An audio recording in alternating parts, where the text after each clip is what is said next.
Underneath a seemingly familiar design, Google might have some big surprises in store with the Pixel 10 series. We don't have long to wait before the official reveal, but for now, let's dive into what the rumors gathered over the past few months suggest about the upcoming Pixel 10 lineup. First off, how many Pixel 10 models will there be? It looks like Google is sticking with a 4-model strategy again.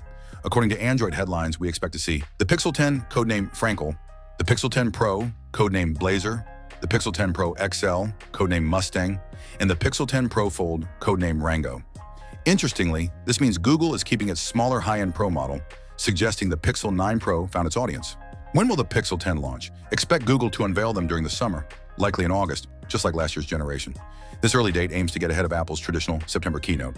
If the Pixel 10 series is indeed presented in August 2025, like the Pixel 9, we might actually see the release of Android 16 before the phone's launch. What about the cost? Android headlines claims to have some leaked pricing information. The Pixel 10 Pro Fold could come in at $1,600, which is actually $300 less than its predecessor, potentially making it the cheapest foldable from a major player on the market. The Pixel 10 Pro XL might see a price hike to $1,200, up $100. This could be a strategy to create more distinction from the regular Pixel 10 Pro. The Pixel 10 Pro is expected to stay at $1,000, and the base Pixel 10 is also rumored to keep its $800 price tag. Note that these prices likely correspond to the 128GB versions, except for the Fold, which usually starts at 256GB.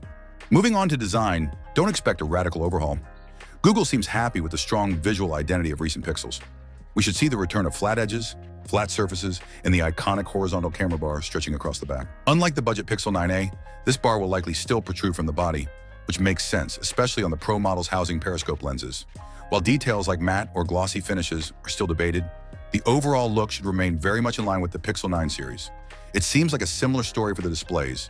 The Pixel 10 and 10 Pro are expected to retain their 6.3-inch LTPO AMOLED panels. The Pixel 10 Pro XL should stick with its 6.7-inch screen, likely with similar specifications to its predecessor.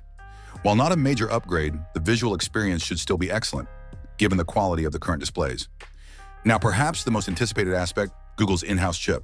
The Pixel 10 series will logically feature the next-gen processor, the Tensor G5. Android Authority reports this is positioned as a strategic evolution, not a total revolution, despite a redesigned architecture featuring one main Cortex X4 core, like the G4, 5 Cortex A725 cores up from 3 A720s on the G4, 2 Cortex A520 cores down from 4 cores on the G4. So the core count shift isn't earth-shattering. However, Google has 2 potential game changers accompanying this. The most unexpected change concerns the GPU. Google is reportedly dropping ARM's Mali GPUs in favor of an Imagination Technologies GPU, specifically the DXT48-1536. This new graphics chip brings 2 major innovations: hardware-accelerated ray tracing, a first for Pixel, and GPU virtualization, opening doors for new features. The other key advantage for the Tensor G5 could be its manufacturing process. Rumor has it, Google is moving away from Samsung Foundry and partnering with TSMC to produce the G5 using a 3-nanometer process. This should significantly boost power efficiency and, consequently, battery life. So, while the Tensor G5 might not top benchmark charts, it could subtly deliver the performance needed for everyday life, as Google likes to say. Plus, like its predecessors, the G5 is expected to heavily focus on AI capabilities, powering exclusive features in computational photography, language processing, and device management. Expect further improvements and new AI tricks here. What about the cameras? Google built the Pixel's reputation on outstanding software processing and AI, and that should continue. We can anticipate improvements in low light, better detail management, and enhanced zoom capabilities, even if the hardware doesn't change drastically across all models.